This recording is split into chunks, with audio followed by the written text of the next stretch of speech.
AI is more profound for civilization than fire or electricity. And we're in a period of time where so much is changing in search. Like, I don't know how anybody keeps up. I think that you are separate from a lot of these other AI gurus. It seems like everyone's kind of an AI expert at this point. 2022, Danny Sullivan from Google reached out to me and a few others and said, we're going to do this new thing with our algorithms. Could we talk to you about it? My biggest peeve about SEO today is that a lot of what we do in the name of SEO is trying to rank for these like old systems that don't even exist anymore. But I think that the people who know how to use AI will have such huge advantage over those who do not. If anyone's an AI expert, it's probably you. What is your message to the audience? What do you want to tell people? What is your advice? What do they need to know? How would really work to find joy in the time that we're in? Because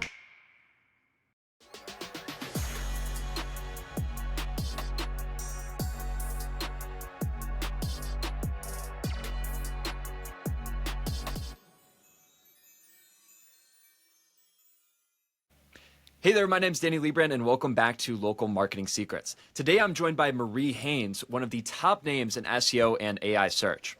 Marie is the founder of Marie Haynes Consulting, and she spent more than a decade studying Google's algorithms, site quality, EEAT, and recovery from major traffic drops.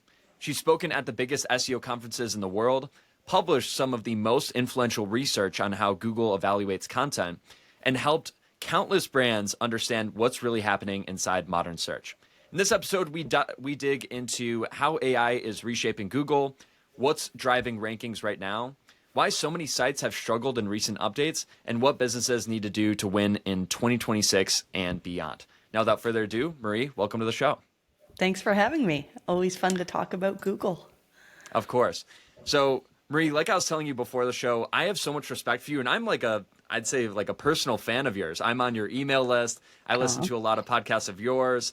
I've seen you on a lot of other podcasts, and I think that you are separate from a lot of these other, I guess you could say, like AI gurus. It seems like everyone's kind of an AI expert at this point. It seems like you, if anyone's an AI expert, it's probably you. And even just before this podcast, you said that you were vibe coding and some kind of software, which we can get into later in the show. But regardless, I just wanted to say that I really respect you. I'm glad to have you here. Oh, thank you so much. I mean, it kind of floors me that that I have any recognition, because all I'm doing is just trying to learn as much as I can about Google and share it. And I think even you doing this podcast, this is how you become known, right? Is you learn from others and then you share it with people, and then that builds the knowledge in your head. And so you're doing a great thing for yourself and for your own EAT as well. So, or EEAT. Yeah. Exactly. Thank you. So tell me, how did this all get started for you? How did you become like this big name in SEO and AI? It's kind of a wild story because I was a veterinarian. I don't know if you knew that. And I loved my job. I really enjoyed especially the diagnostics and the surgery. One of my clients was the pets for the Prime Minister of Canada. I actually saw his daughter's hamster, which was very unfair because you can't do a whole lot with hamsters, but still kind of a cool story. And then just as a hobby on the side, I was interested in what Google was doing. And so it was a hobby at first, just trying to understand, like, why would Google make this website rank higher than this website? Like, why am I seeing this website? And then in 2012, so I started doing that in 2008. In 2012, I was pregnant and was on bed rest. And honestly, like, I think when frustrating things happen in life, it's for a reason, because then I had all this time to just do whatever. I was sitting there with a laptop with nothing to do.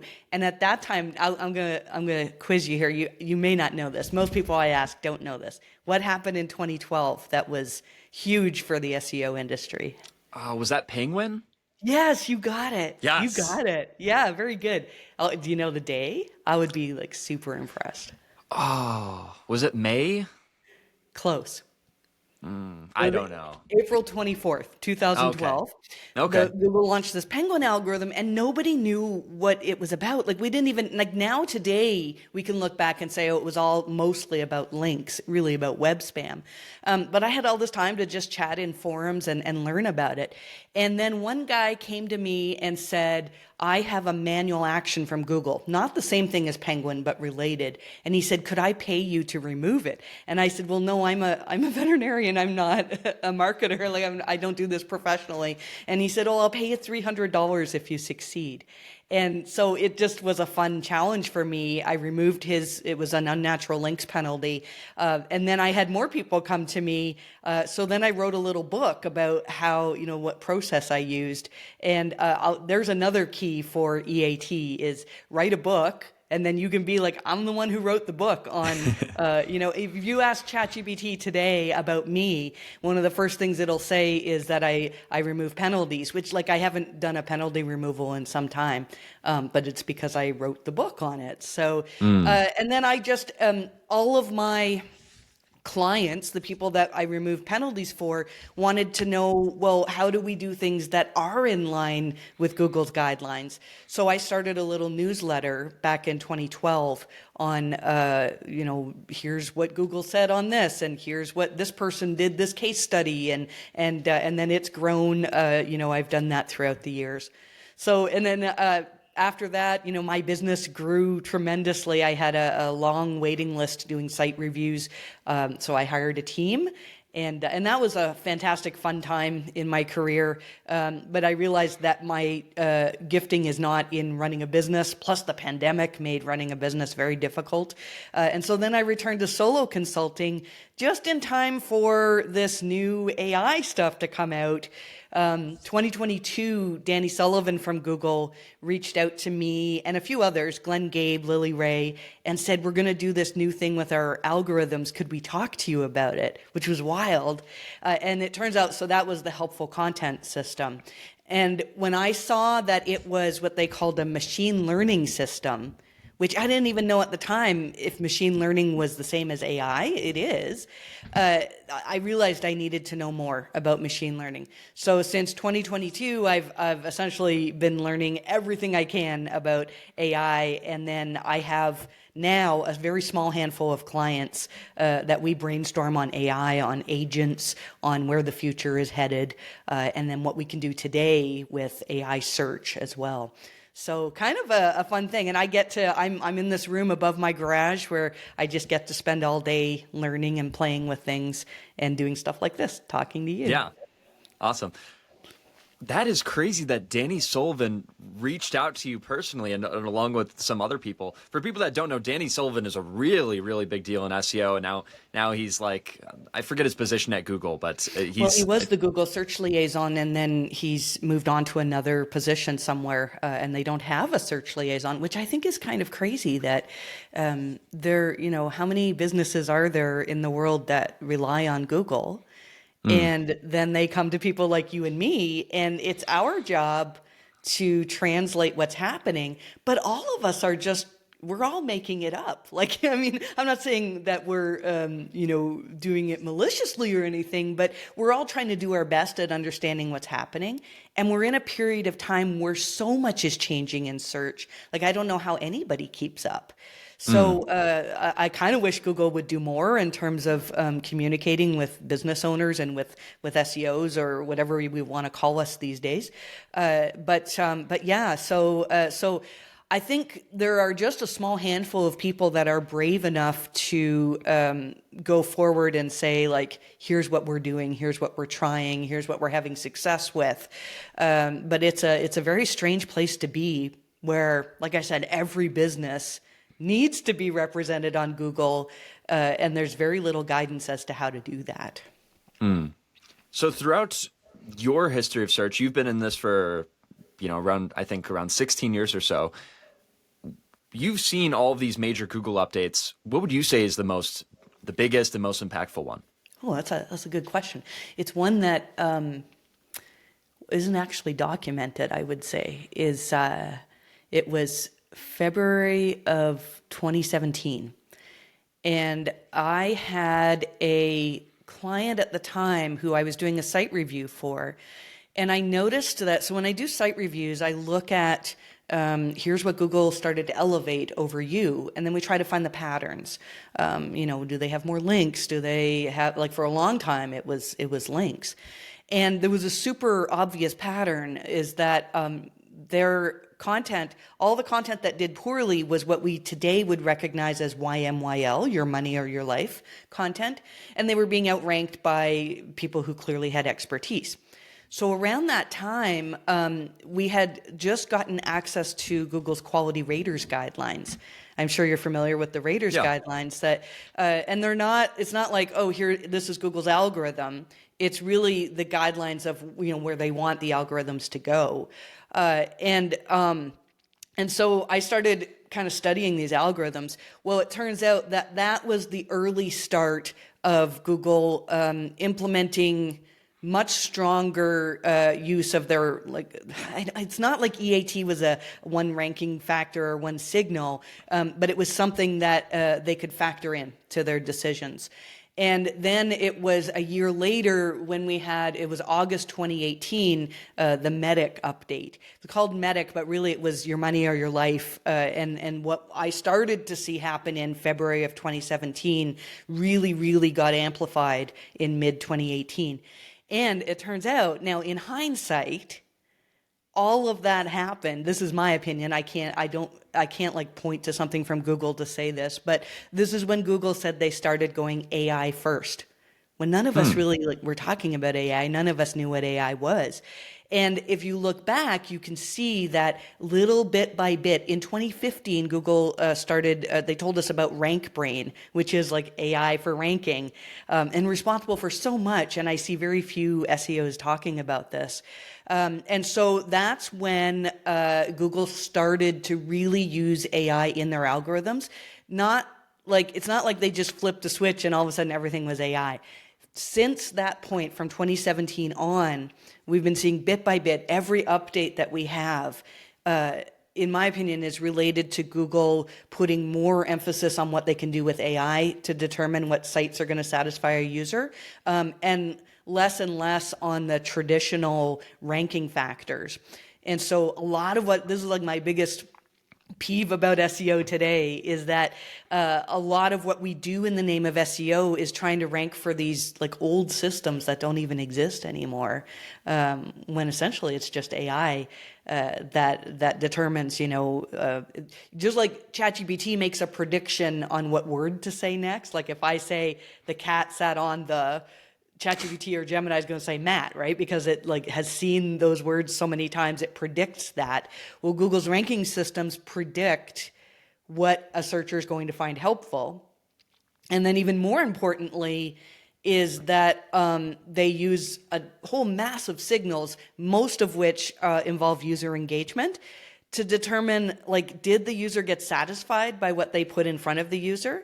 And if so, then that fine-tunes the system to say, oh, that was good. You did a good result there. So really, when Google came out with the documentation on helpful content, and everybody's like, oh, that's, just Google PR speak or whatever. Well, legitimately, that's the type of content that people like original research, content that demonstrates experience, expertise. And so if you produce things that people like and find satisfying, then you're training the AI systems to say, yeah, when we put that in front of people, you actually did a good job at satisfying them. So we should do that again. Anyways, I'm kind of rambling on, but I think all of that started in 2017.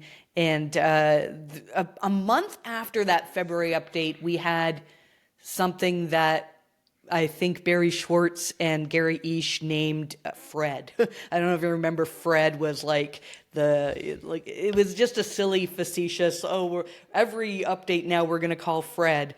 And it turns out that was really, in my opinion, when AI started to take the lead in terms of ranking things. Interesting. Okay.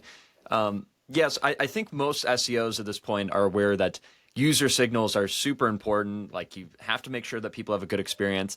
And you said that Google has even made that clear in their documentation.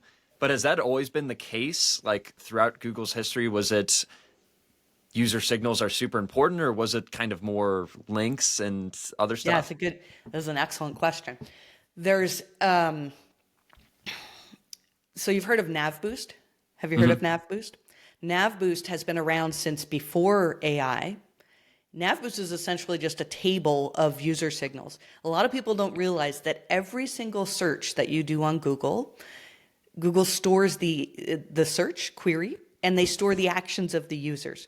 So some of the NavBoost signals, when there was the leak of attributes that came out a couple years ago, we saw some of the NavBoost signals include clicks, like so did people click on your result? Long clicks, did they stay on your result, or did they go back to the search results and click on another? And then another was the longest last click, meaning like there's a pretty good chance that you satisfied that search. But it's not direct, because I might click on something and then not go back to the search results because I went and fed my cat. Like it doesn't Yeah. necessarily mean that that result satisfied me. So Google's been storing those signals for a long, long time, like, before there was AI. Then, more recently, with the advent of AI, they've been learning how to use those signals. And that was a part of what the helpful content system was. The helpful content system was using the signals available. A lot of them are user signals, but not all. But really, like if I had to ask you to come up with a rubric of like which website is more likely to satisfy the user, and you had access to user signals, like what's more important, that it has links pointing to it or that there were signals showing that the user was satisfied? Yeah. Clearly it's the latter, right? And because it was like so helpful content update happened in August of 2022. And then in March of 24, they completely removed that system and incorporated helpful content signals into the core algorithms. So they took what they learned from that AI system, and now it's just a part of the core systems. So when I talk about user signals, there have been people for many years that have manipulated click-through rate. And Hmm. some people succeed with it. However, most of the time that success is short-lived. And let me explain why. When when somebody does a search and Google shows a list of results, each of those results, Google has a prediction on how likely the user is to click on it. And so we know that, like, if you're ranking number one, there's much higher chance that somebody's going to click on that. If you're number three, it's going to be like a lower chance. If you start to outperform that prediction, then that can change the rankings. So, and this is what happens with a form of NavBoost that's called glue, instant glue. And it happens for current events. And this was in the DOJ versus Google testimonies. There's a testimony by a man named Douglas Ord. I would highly recommend, if you can't find it, reach out to me. I'll get you the link. It's difficult to find.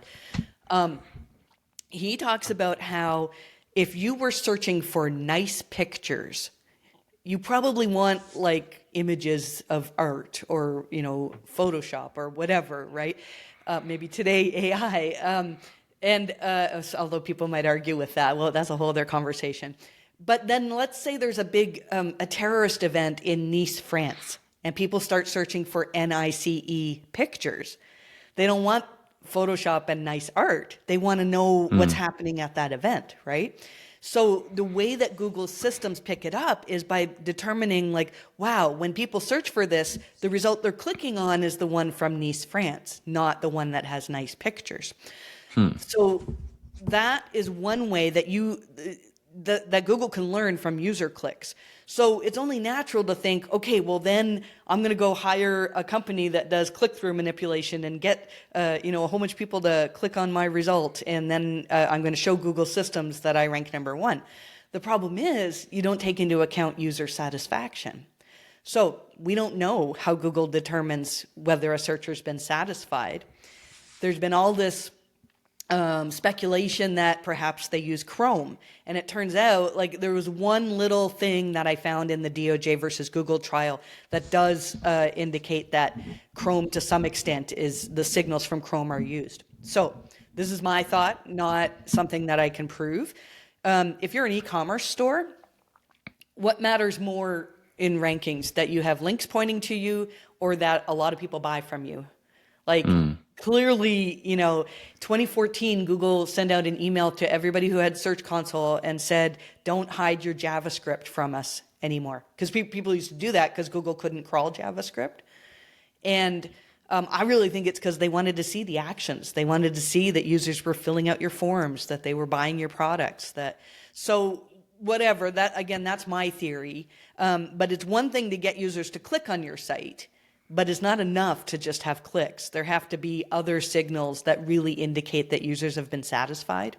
And then Google also has an AI system called Spam Brain, which is designed to find patterns that are consistent with manipulation. So, some people, again, can succeed with click-through manipulation for a period of time. Once you get your site labeled as a spam site, every site in Google's algorithms has a spam score.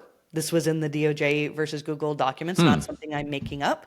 And so we don't know exactly what goes into that score, but it makes sense to me that if there are patterns of users using your site that don't really line up, that can contribute to your spam score.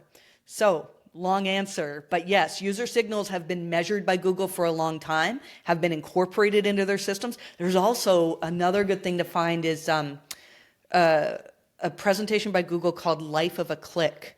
And it was 2016, so before we saw all sorts of AI.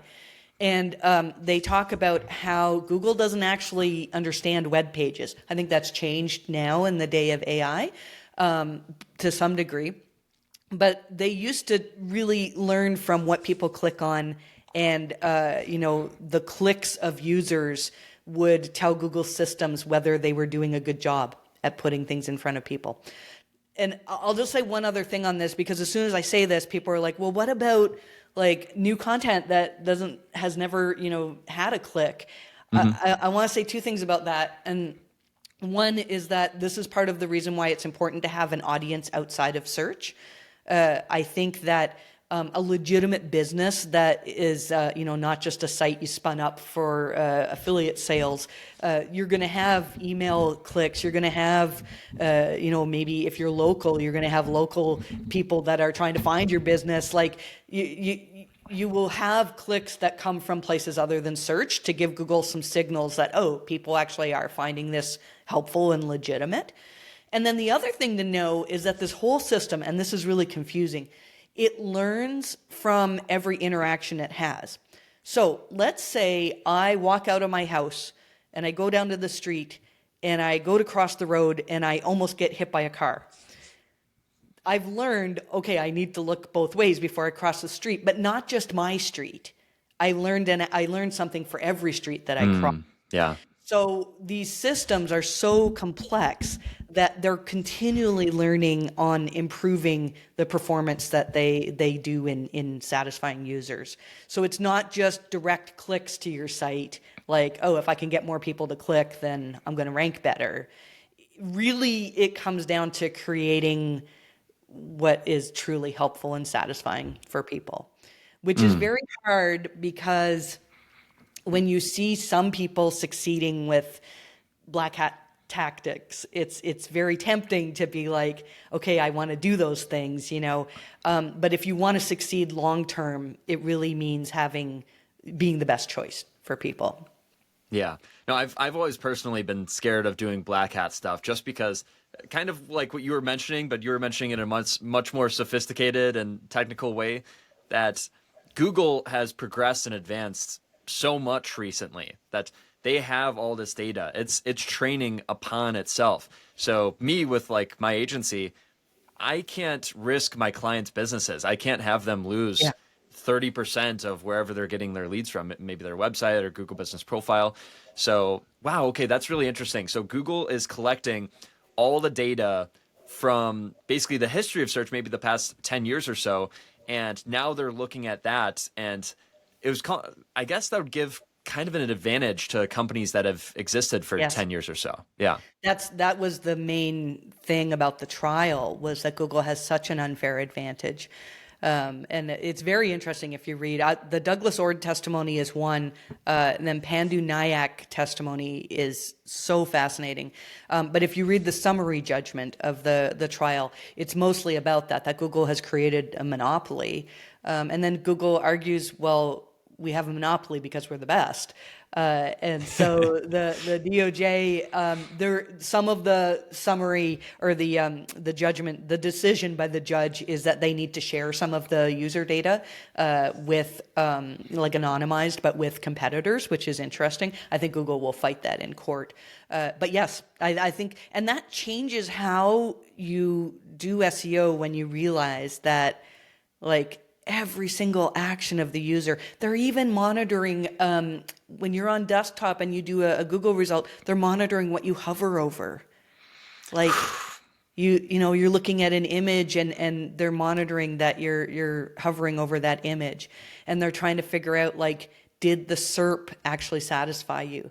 And they're looking at, so the quality raters, I mentioned the quality rater guidelines, those raters are rating the top 5 results, whether they are websites or SERP features, whether it's a maps pack. That's why sometimes when you do a query, you'll see a maps pack, and sometimes you won't. And it's because the system has predicted that, oh, this actually is going to be more helpful to people.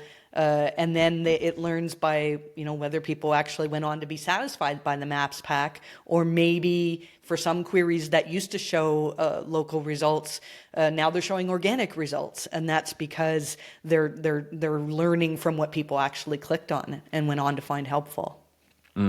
So fascinating. Now, you put that in a really succinct, really easy to understand way. So I appreciate that. And you've mentioned the quality rater guidelines several times. I've read through these, or at least I think I got, isn't it like 150 pages or so?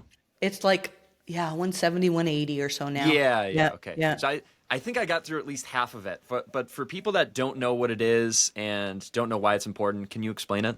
Sure. So it's funny because it used to be something that was a secret. And at one time, the guidelines leaked out and like all the SEOs were like, oh, look at this. And I actually bought the domain name Leaked Quality Rater Guidelines to host it. And then Google started sending notices to everybody who had published. Like, it was a big secret. And then at some point, I think it was around 2017, Google was like, well, why not? Like, what's the worst that happens? People produce high quality websites that are more likely to rank. Well, that's a win-win, right? So the guidelines are written for these people called quality raters. And it's really important to understand how these people work. At one point, Google put out documentation to say it was either 14,000 or 16,000 people that they don't directly employ them. They contract out all of these people. And your job as a quality rater, you're going to be given 2 sets of results. Well, this is the search results as they exist today, and this is a proposed change. Now, the way that we first understood the guidelines was like, let's say I'm a Google engineer and I've decided on this new algorithm that's going to reduce spam. And so you might put that new algorithm into the results, and that's the right-hand side that the quality raters see. And then the raters look, they rate, like, is this side better or is this side better? They have to have some guidelines to go by in order to make that decision. And that's why you actually, to become a rater, you have to take a test and you have to show that you've studied these guidelines. Here's the interesting part, though. I never understood, like, 16 or 14,000 people for like a couple of engineers making changes. Seems like a lot, right? Then when we started realizing, and this is in the Douglas Ord testimony, that AI is actually the one that's making those changes. So, Google does all of these predictions on what to rank, and then the weights of the AI decisions are changed by the system itself. If we just let that run rampant, there would be all sorts of opportunity for manipulation. So let's say, somehow we figure out how to reverse engineer some component, AI component of ranking, and get spam ranking. Well, when the quality raters see that spam in their results, they're going to say, no, this isn't a good, helpful result. And that helps to fine tune the AI systems. So two things fine tune the systems. One is the quality rater rankings, and then the other is the actions of users. But it's really important to know that if a quality rater visits your site, and they probably have, you can look in analytics and look for your referrals. I can't remember what you have to look for now, but you can see them in there, that they've visited your site, but it means nothing because it doesn't impact your rankings. It just is an overall judgment of whether that SERP was helpful or not, and whether the algorithm that produced that search result was the better choice or not. So the rankings or the guidelines, they're really interesting to read, especially the bits on EAT. And EAT is not like an algorithmic thing that we can go, oh, you need to have an author bio, you need to have this, you need to have that. It's an overall understanding of all of the signals that exist to indicate whether you're likely to be seen as legitimate, as trustworthy for that query. That's why like medical queries are going to need more EAT than, just informational, I'm writing a site about poetry or something, right? So EAT is really important. And then there's a whole section on what's considered high quality versus low quality. And every time Google updates these guidelines, it happens once or twice a year. I'm realizing I haven't checked them in a few weeks. So like I always, almost every week I check and I see, did it update? And when it updates, it's really interesting to see what changed, because then you know that that's something that Google's working towards and they want the raters to pay more attention to this type of thing. So for example, in I think it was 2022, Google added all sorts of stuff about real world experience to the guidelines. And then in an algorithm update following that, often it's like maybe 2 updates, core updates after the change has been made in the rater guidelines. Sure enough, when I'm looking at queries that did well versus after an update versus queries that didn't, the pages that are ranking better are ones that have experience. And so like you can really see that they're just trying to train the systems, and then the systems are fine-tuned by the quality raters saying whether or not they did well. So it's a fascinating system. Now, eventually, and Don Anderson wrote a really good article a couple years ago on Search Engine Land about this. There's a good chance that AI will replace a lot of those quality raters, that they're actually finding that they can create AI systems that do a better job at the human raters than determining whether the new results are better or not. So that's kind of interesting where we're headed. Okay. Yeah. Let's dive into EEAT, which was originally EAT, and you mentioned the extra E's for experience. Just talk to me all about EEAT. Like, what exactly is it, and why is that important? Sure. So there's a lot of misconceptions about EAT, and I think I might have driven some of them because I had that case that I told you about in 2017, where they were outranked by sites with medical expertise. We went out and they took my advice and hired doctors, and they added medical author bios to, like they said, this was written by or verified by Dr. So-and-so. And they legitimately did. They made these connections with doctors. And so I talked a lot about this case. And then, of course, everybody who wants to gain a leg up is like making up author bios. And it wasn't about the author bio. It was about the level of expertise that really was exhibited. Like even their content improved because they had actual doctors as opposed to content writers that were writing it. There is a very short video. It was a clip from SMX. Barry Schwartz interviewed HJ. Oh gosh, his name is eluding me right now. But somebody from Google who's an engineer who's worked there for quite some time. And he said that every single query is evaluated through a filter of EAT, now EEAT. Again, that doesn't mean that it's like a score that you're like, oh, you have this great EAT score.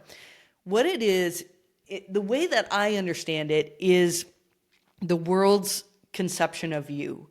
So if I said to you, like, where's a good place to get pizza near you? All like some places just jumped into your head, right? And it's because of what they're known for. Like, oh, this place is known for having excellent crust. This place is known for being really good price. Like, this place has amazing delivery. The things that you're known for are your EAT. So how do you improve your EAT? Well, right now, I'll tell you a really interesting story. I had not done any podcast interviews for a while. And then I did one with somebody else, and they labeled it as Marie Haynes, SEO and AI expert, talks about whatever. The very next day, if you searched for SEO and AI expert, and sometimes SEO expert, I was ranked number one. I didn't do any link building for that. They didn't even link. I don't know if they linked to my site, but I don't think it was the link. I think it was that here's an authoritative voice that is saying that I am an expert. EAT is what others say about you, not necessarily links. So if you wanted to be known, like what you're doing right now in interviewing people who understand SEO, understand marketing, you're making an association between you and that person. Yeah. If you wrote for Search Engine Land, for Search Engine Journal, all of a sudden there's knowledge out there that says, all right, Danny is associated, respected enough to be published on these places. And then that makes a connection between you and the topic of SEO or marketing. So EAT, a lot of it is like, it can be PR, but we need to not fall into the trap of thinking that it's links. Like links kind of come out of EAT. If you, when you publish this, I'm hoping you'll link to my site, but I don't even care if you do, because you've put evidence into the world to say like, okay, this person knew enough about this topic for me to have her on my podcast. So EAT is mostly what others say about you. And then there's also the element of trustworthiness, which is still what people say about you too. So I'm working with a site right now that has really struggled after core updates. And it turns out that they have serious reputation issues. And they've had issues with returns and refunds. And that is a big component of trust. And so, that can be turned around. I've seen companies turn it around, but it's not an SEO issue. It's an entire business issue. And so EAT really is, and especially in the age of AI, there's ways that you can game language models right now, but like they're getting better and better. And essentially, when you ask something of a language model, they're going by all of the knowledge that's in their knowledge base of like who is recognized as the best on this topic. So that's basically EAT. The other last thing I'll say about EAT is content can contribute to it. If you're putting out new content. So when I write something, I'm not writing it for keywords. I'm not writing it so that I can potentially rank for something. I'm adding to the body of knowledge that exists on my topic.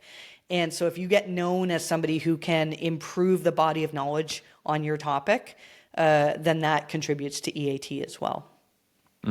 Definitely. No, and you nailed it on the podcast thing. That's a big part of why I do this, is that now I get to be publicly associated with all these top experts like you. So now if there's almost like you could say like a body of knowledge or a consensus around the web that, oh, well, Danny's with 100 of the top SEO experts, and it's not just because you also know that there's tons of levels of association. It could just be as simple as maybe we are connected on LinkedIn. But if we do like a podcast together, or even what I've done with my business partners to be an authority in pest control, is I've co-authored a book with them and I've made a lot of content with them. Yes. And it's like, well, now and also I think something to really hit on, I'd like you to talk about this. And I've kind of come full circle on this, coming from an SEO perspective first, is that the algorithm and Google and even ChatGPT and these other platforms are all optimizing for the user. They want to give us the best results. So that's where EEAT and all these things come from, is they want, like, people want to listen to others that have experience and have expertise and are authoritative and are trustworthy. So not only do I like even if I didn't get any SEO benefit from releasing a book, people would still trust me more and see me as more authoritative and would want to listen to me because I Yes. have the book. But Yep. now you Exactly. almost get the double amplifier from the SEO benefit too. I got a challenge for everybody who's listening to this podcast. So I made myself a challenge that I was going to write and figure out how to publish on Amazon a book in one day. I know that seems ludicrous. Like you can't write a whole book in one day. This was when Bard just came out, that the precursor to Gemini. And so I had a bunch of stuff I'd already written on like prompts and how to learn. And I actually used Bard to help me write like 10 things you can do to improve your use of Bard. And then I used Bard to help me figure out, and it would be much better today because Gemini is so much better than Bard. It helped me figure out how do I get this published on Amazon, and you can actually like do it where people can order it as a physical book. I think I've sold like maybe 10 copies, not that many. But then I wrote one of the first books on talking to language models.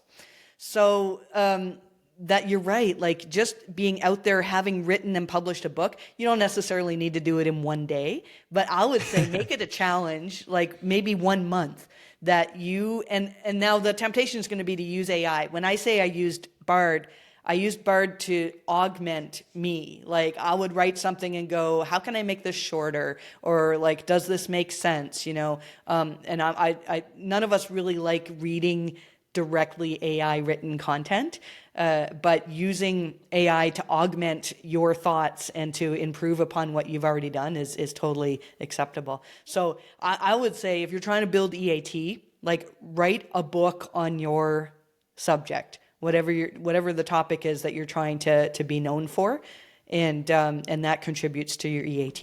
You don't have to sell millions of copies; just have it out there. Yeah, Definitely. I wanted to ask from the local business perspective, since this is local marketing secrets. So we were talking about building those strong associations like even I have with this podcast or other things I've done and you've done. How can a local business approach that then? How can they build those necessary associations to build up their entity in EEAT? So a few ways. I think a lot of people are still having success with content today. And I think we need to be careful not to fall into a trap because a lot of businesses are just producing like as much content as they can on their topics to produce topical authority. And there was a day where like I think that worked really well, but now Google's got all that content. And if you publish content that is essentially the same as what everybody else has already published, you're sending signals to say that your site is not that important. But if you can publish original content might be original research. And it doesn't have to be like, you don't have to spend tens of thousands of dollars to, coordinate a research project. Just send a survey out to your customers and then publish something that says, 90% of people using pest control have these concerns. Like it's not that difficult to do, to publish something new. So content is one way. The other way is like traditional PR. If search engines didn't exist, what would you do to get your business known? Like, how would you get known? That might involve things like, even if you're like on the radio or if you're in the news about things, it's really hard to do that. But so I had one client years ago who was in real estate, and there was a tragedy in their town where a school's music room burned down. And so I was like, why don't we do something good for that school? And he volunteered to, we put out a thing on his website saying like, if you have an instrument you want to donate, this person will go and get it and bring it to the school. And we had an arrangement with the school to do it, right? And like, that sounds like a lot of work, but we got like good press for that. And every time we sent out press releases, not for the links in the press release, although we did say, fill out the form here on our website, And so we had a ton of people mentioning this realtor in a really good light, you know. So do good things for your community is a good thing. I know, like, that's hard as an SEO though, right? Like, Yeah. and this is why, you know, it's difficult. I think that going on podcasts is something that can be good. And then I really think, like, anything that puts your name in a good light. Reviews are really important. Now, I mentioned to you before, I don't do local SEO, so I'm talking in general about, like, improving your EAT. So, like, there's local ranking factors that I have thoughts on, but it's not what I do professionally.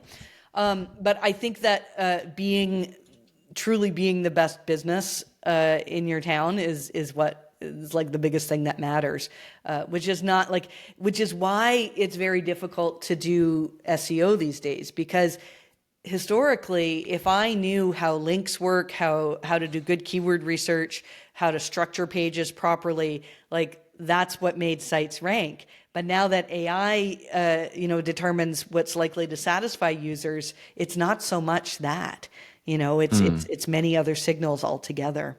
So I Yeah. don't have a solid answer for you other than, like, be the best business for people to choose. Yeah. No, that was a good answer. And I've seen that work well. And I generally prescribe that too, that doing PR in the area and then amplifying that, so maybe you sponsor the local baseball team, or maybe you pay a certain charity, and now you can post about that organically. You can boost that. You can go on the news and talk about it. It's just like, do something good, and then you can go on podcasts and go on other things and then talk about that thing that you did. The rater Yeah. guidelines talk about awards as well. I don't think it's a direct factor in Google's ranking factors, or ranking algorithms. But I do think that if your business wins awards, that's something that can contribute. And I would have, a page on your business to say, like, press about us, or awards that we've won. I think that that's another idea as well. Okay, cool. Also, to kind of pivot here, you recently released a book called SEO in the Gemini Era. Tell me about that book. What are kind of the key takeaways? What do people need to know? So it's mostly talking about what we just talked about, how AI has reshaped how Google's ranking algorithms work. And there's a lot in there in terms of understanding user intent and meeting user intent in your content, and how user signals mean so much.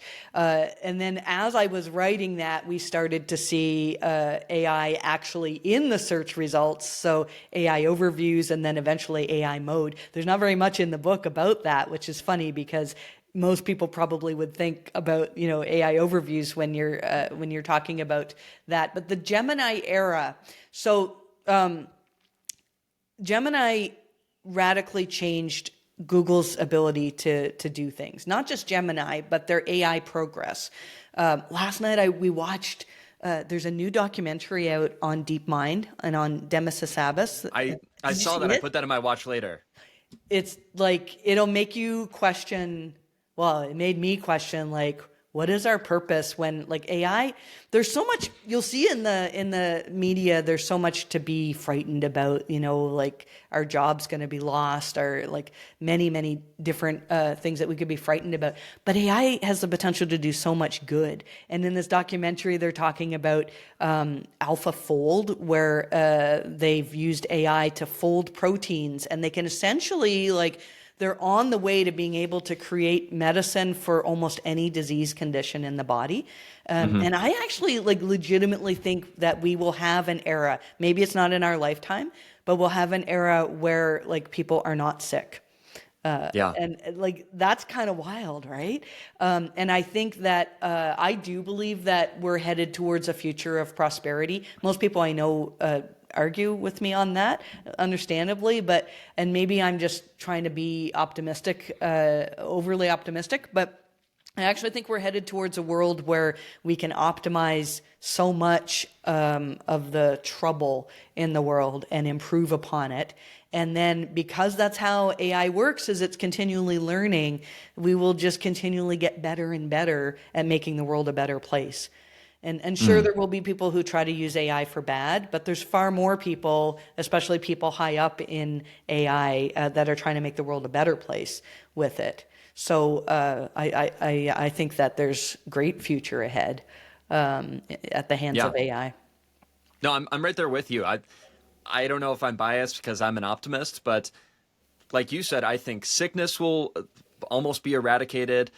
There will probably be some kind of UBI where people Mhm. won't be poor. They won't have to go on food stamps. They won't have to worry about eating or probably shelter.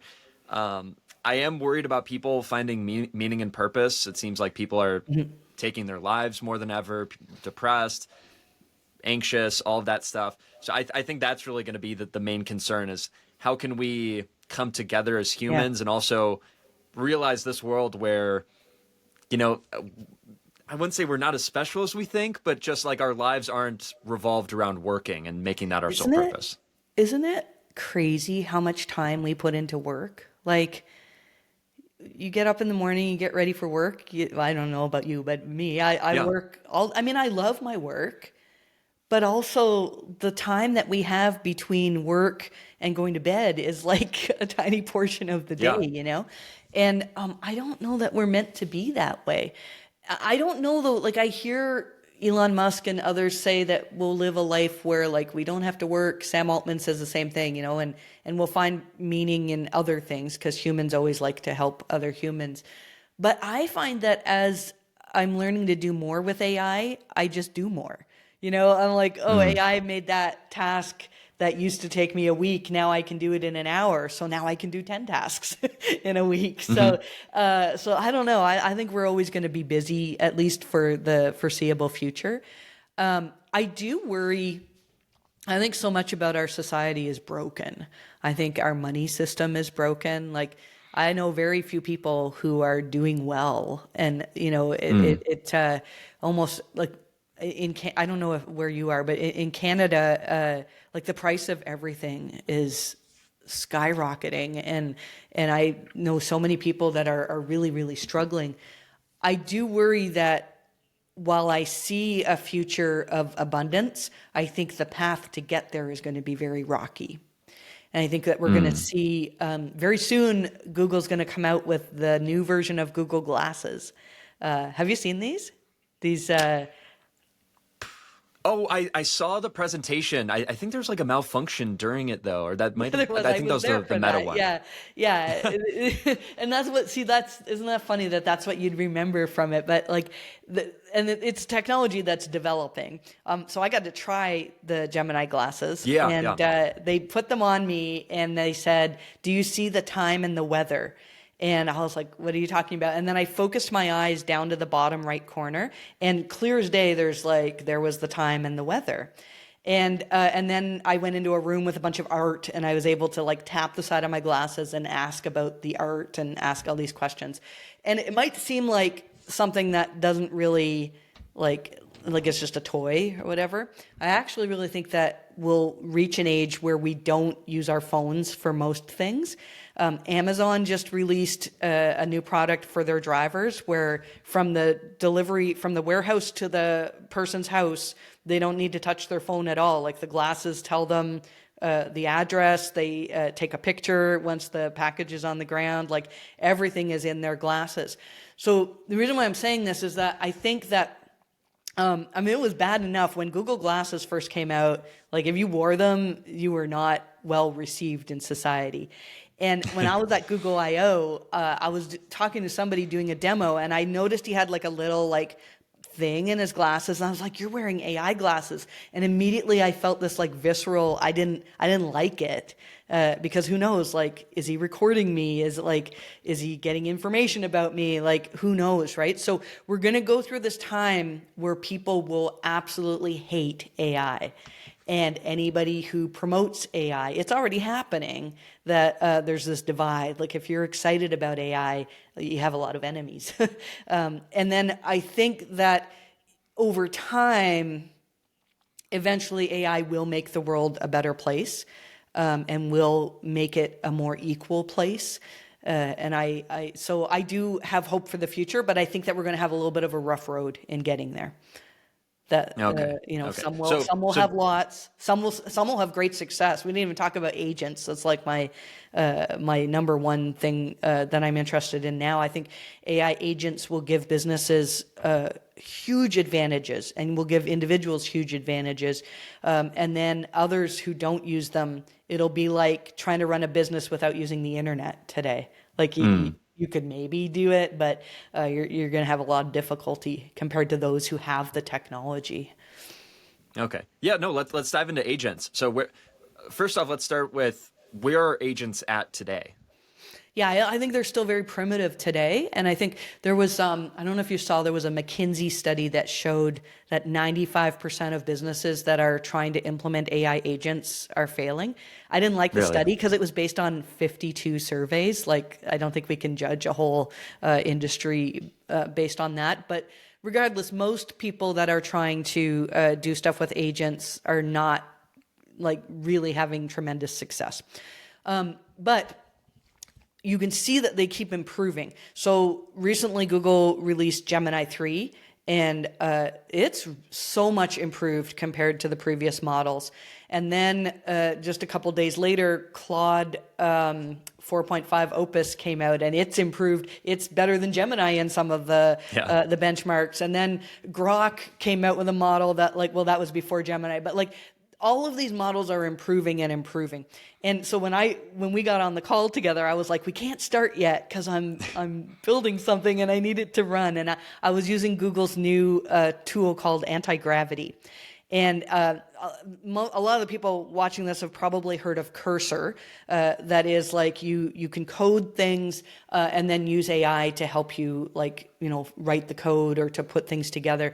And Anti-Gravity is like a step above. It's hard to really grasp. Once you get into it and it works, it can produce anything. Like I'm making this tool right now that helps me analyze which pages did well or poorly after an update. And then it uses a bunch of agents, which are essentially prompts. And some of the prompts can use tools like Google Search, for example. But those agents each look at content in a different way and can assess the strength, this had original content, this had fresh content, and this one matched user intent in this way. And then other agents analyze their output and come up with the patterns. And then another set of agents gives us guidelines for creating new stuff on our website in the future. And then other agents, I haven't built this part yet, connect with Search Console and connect with Google Analytics. And Google Analytics has all sorts of information on user engagement. And so if user engagement is what matters the most, then if we can optimize for user engagement, we should be able to really improve, right? So I'm building this in Anti-Gravity without, I haven't touched a line of code, and it's actually working. Now it might not be something that I, sell as a SaaS tool and make tons of money. But the agents, I already, if you use, Google's got a format called Agent Development Kit. It's Python that you can use to create these agents. And so I just said to Anti-Gravity, use ADK format for making these. And now I should be able to take those agents and put them on Google's agent marketplace.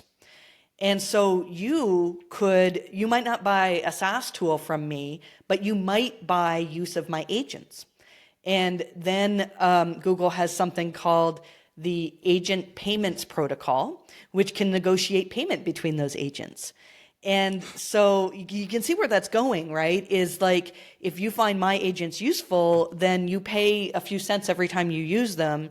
And then my agents perhaps have an agreement with your agents that we learn what worked for you, and then we continue to do better and better, So, you can see that we're headed towards this ecosystem. But right now, when I use Anti-Gravity, 50% of the time it either crashes on me or I hit a quota limit. And so I'm so hindered by the tech. But that will get better. It will just continue to improve.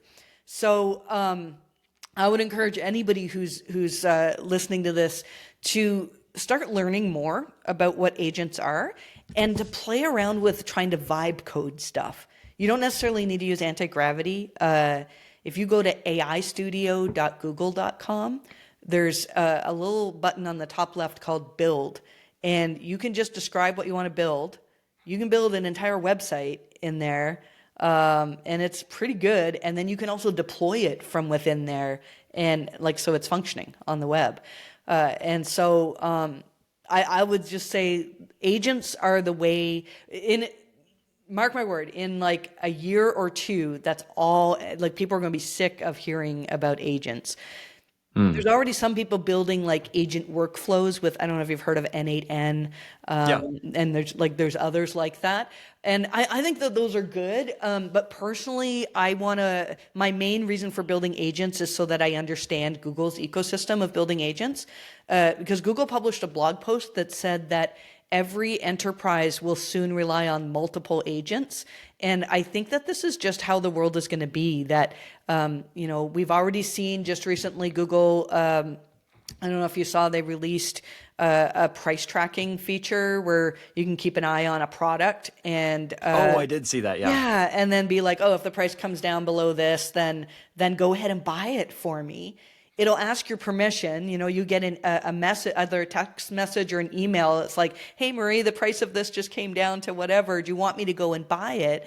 And then your agent will go buy it. Your agent, being Gemini in this case, would go buy it for you. And I never went to visit that website. So I think that the web, the way we know it, I think the web had to exist for Google's been around for what, 25 years or so. I think that we've been working for Google in populating content so that AI could learn.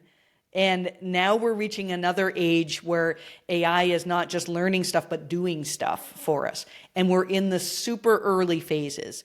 And so most of the clients that I work with are really interested in building agents.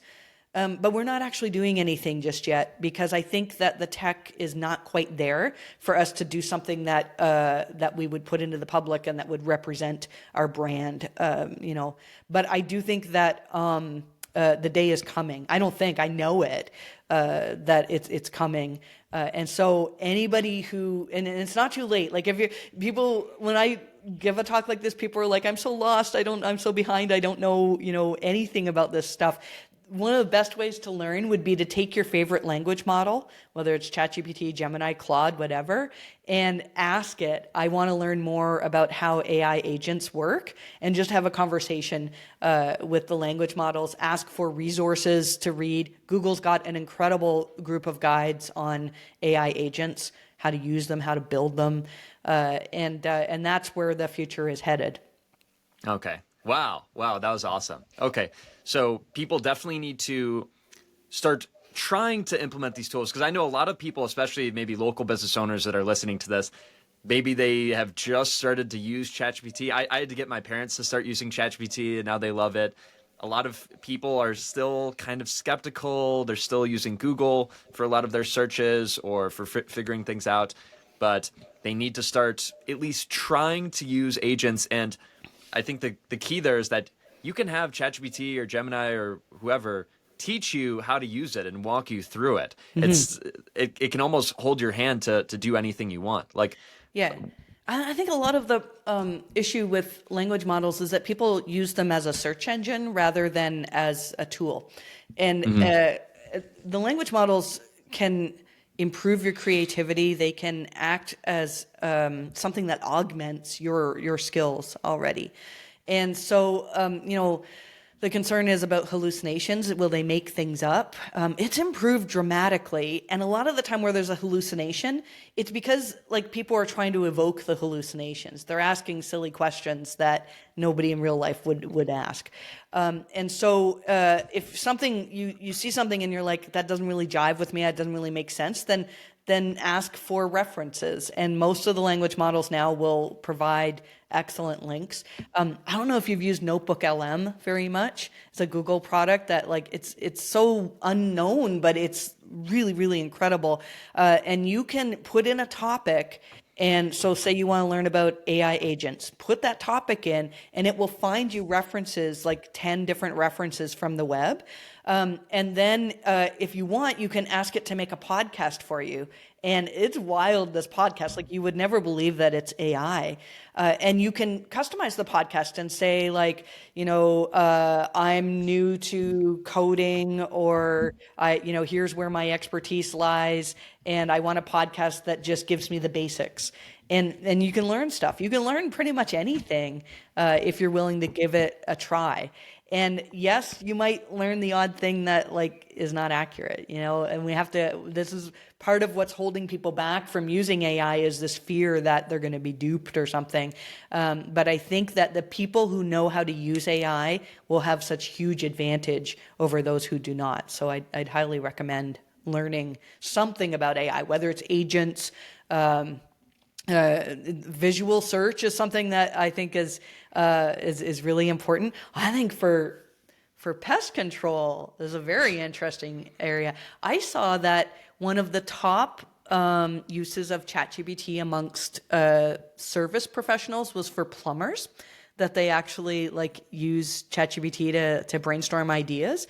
But Google and ChatGPT have Google has customer experience suite, I think, where you can do live video chat with the AI.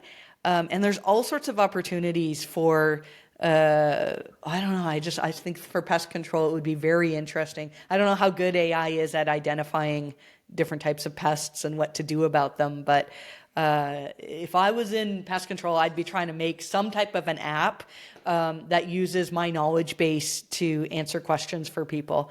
I think there's loads of opportunity there.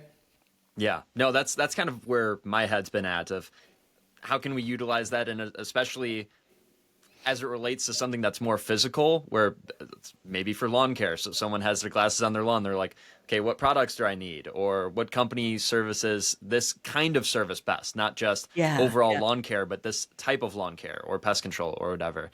Yep. And kind of to not wrap up, I guess to wrap up the show, the final topic I want to cover is the future of search, which we have talked about, but I want to get very clear and tactical on this. Is it that everyone is wearing glasses and they're talking to their agent through their glasses? And well, okay, it depends on how far in the future we want to go. The next future of search is agents. Forget glasses for now. We'll go there in a second, but is definitely agents. So AI mode has some agentic features. You can, in some places, if you're searching for tickets for events, AI mode will do the searching for you. It'll look at Ticketmaster, at StubHub, at all the places where you might buy resale seats. And then you have the conversation within AI mode, and then you say, oh yeah, I want these from Ticketmaster, and then AI mode just goes and buys them for you, and then you get the email in Gmail. I never actually went to Ticketmaster's website, right? So agents in AI mode are next. Google announced last week, I don't see many people talking about this, that AI mode now can do something where they can create a new user interface on the fly.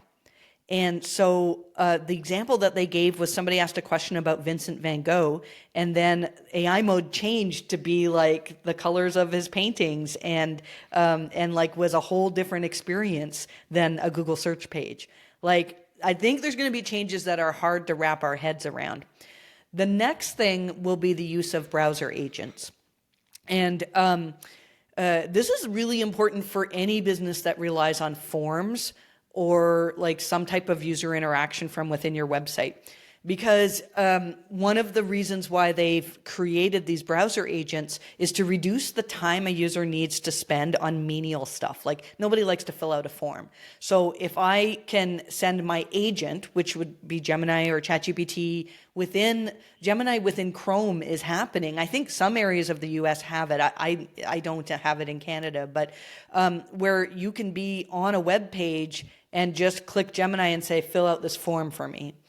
But then there will be other things that can be done. So let's say I finished creating my SEO agents. You might be on my website. Maybe I wrote an article about how to diagnose the latest core update, like how to recover from it or whatever. And then maybe a pop-up comes up that says, do you want to use my AI agent? And then you start having a conversation within the browser with an agent that I've trained. And once you get to a certain point, I can use that to potentially generate leads if I wanted to.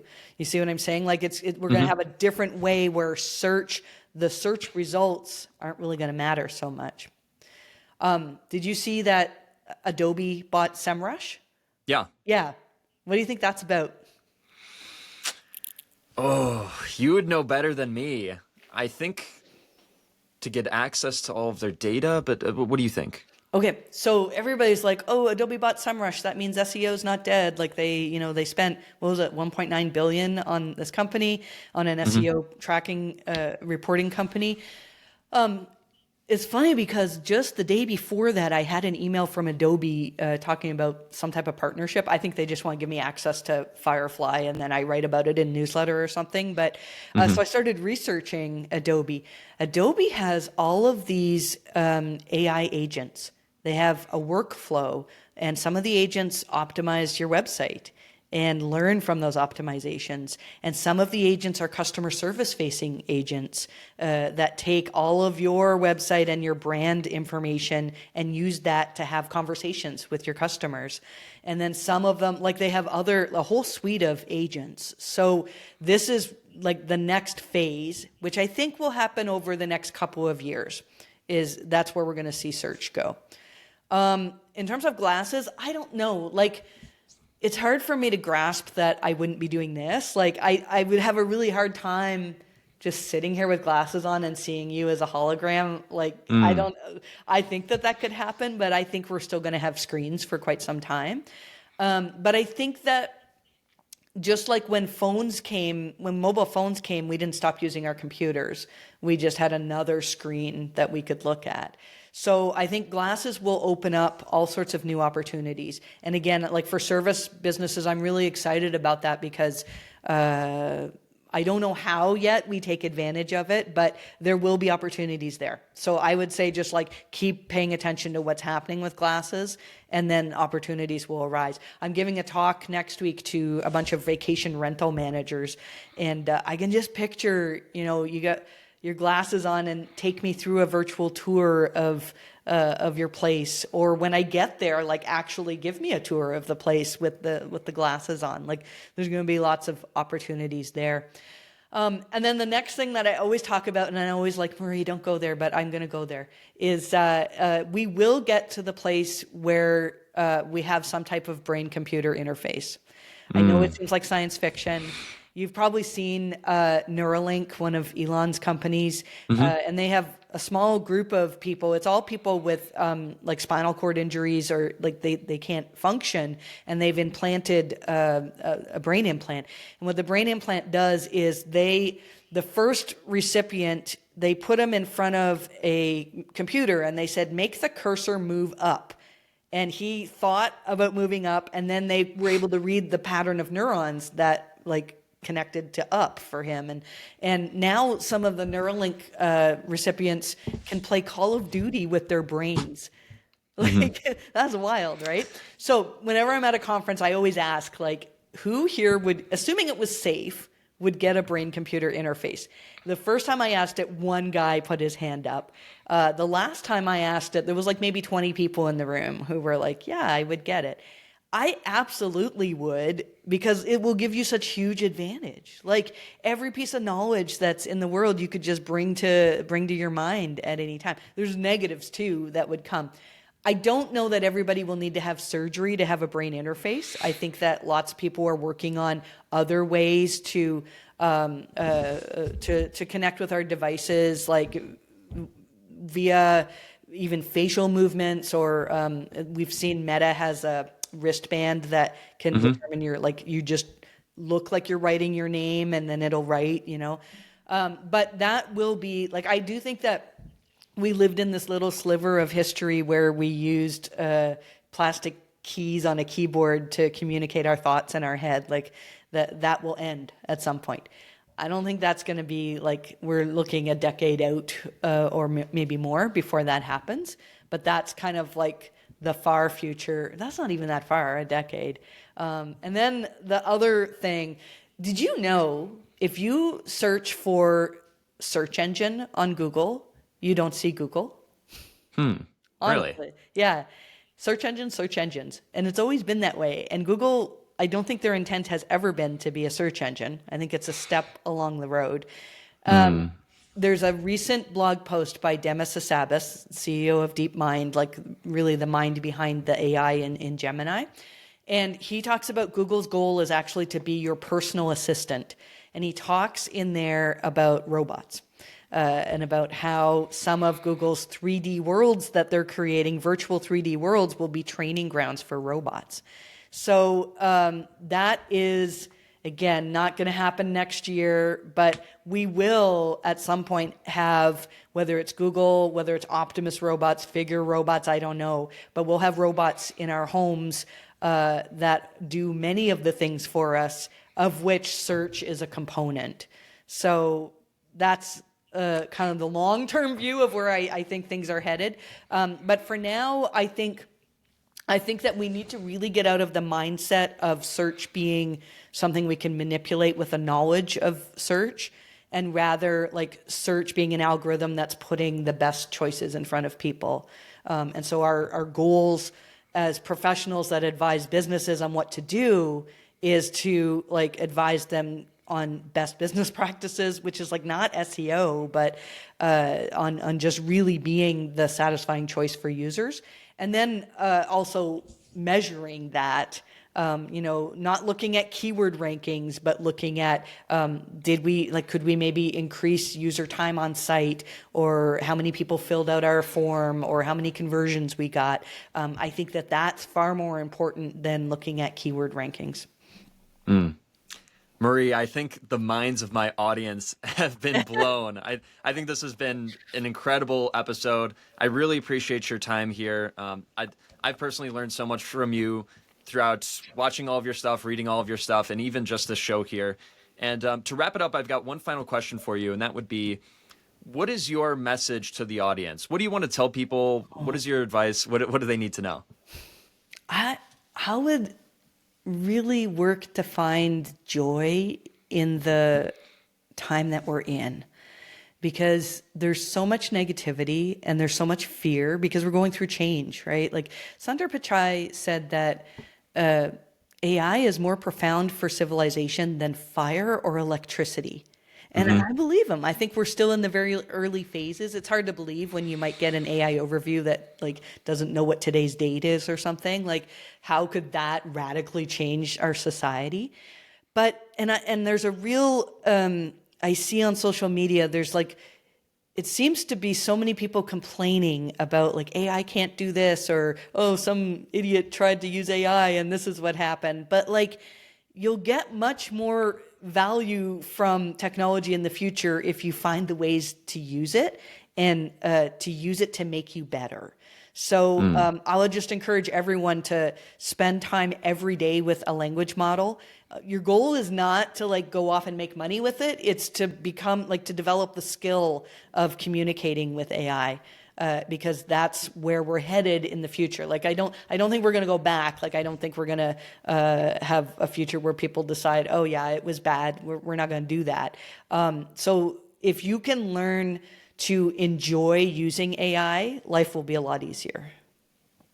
Awesome. So you have to start trying out these models if you haven't already. Start experimenting with agents, start learning from people like Marie. I'd highly recommend all the stuff she does. And that actually parlays to the last thing I want to mention here. Marie, how can people get in touch with you, follow you, all the stuff that you have out there? Yeah, so my newsletter is probably the best place to start. So mariehaynes.com/newsletter. And then I also have a community. There's a free area where like I spend my entire day learning about AI. That's the majority of my job now, is learning and then sharing it. So community.mariehaynes.com. And there's a paid area in the community too for a small group of us who are really trying to learn how to build things with AI and make a difference in the world. So there's that as well. I am on X and on LinkedIn as well. I'm pretty easy to find. And then you can reach me at help@mariehaynes.com. I do have just a small handful of clients that I take on, and I can't always answer questions. I get a lot of emails. I got to build an agent to do that, perhaps. Yeah. But yeah, Yeah. I'm around. I'm usually pretty easy to find. Cool. So make sure to go join her newsletter, her free group, follow her on Twitter or I guess X and yeah. LinkedIn. And all those links will be in the description. And anything else you'd like to plug or promote, Marie? I think that's good. I'm stay tuned I might produce that tool. We'll see. But yeah, no, I think newsletter is the place to go. Cool. Awesome. Yeah, no, I'd love to see you release your own SaaS. I've got several in mind for myself, and I feel like that's just kind of the move where everyone's going. And yeah, so I think a lot of people would buy whatever you put out. We'll see. Yeah. Thanks for awesome. having me. Well, thank you so much. Yeah, thank you again for coming on, Marie. This has been a blast. I really appreciate your time. Okay, take care. You too. Hey guys, Danny Leibrandt here. Hope you enjoyed this episode of Local Marketing Secrets. And if you did, make sure to like and subscribe. Also, let me know your thoughts in the comments below. If you have any key takeaways, questions, or guest recommendations, I'd love to hear them. Finally, if you're listening on podcast platforms like Spotify or Apple, please leave us a review and tell me what you think there. All right, that's all I've got for you guys. Thanks for watching, and I'll see you in the next one. Peace.